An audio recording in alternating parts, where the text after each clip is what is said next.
আরে ম্যাডাম আপনার হেলমেট কই? স্যার আমি তো ভুলে হেলমেট বাইরে রেখে আছি। আরে ম্যাডাম আপনি এত সুন্দর মানুষ, আর আপনি যদি এইসব ভুল করেন চলবো?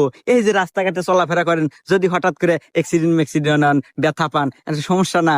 আচ্ছা স্যার, ভুল হয়ে গেছে, এরপর থেকে নিয়ে বের হবো। আরে ম্যাডাম ঠিক আছে, আপনার মতো এত সুন্দর মানুষের দুই একটা ভুল, এগুলা কিছু ভুল না। এটা যাই হোক, এই যে আজকের মতো আমার হেলমেটটা আপনি নিয়ে যান, এরপরের থেকে আর ভুল করেন না, নিয়ে বের হেন। আচ্ছা ম্যাডাম যান। বন্ধু, আমি তো প্রথমে পুলিশ দিয়ে ভয় মুচেলা দেবেন ছিলাম, তারা দিত না, পুলিশটা অনেক ভালো, নিজের হেলমেট পরা দিল।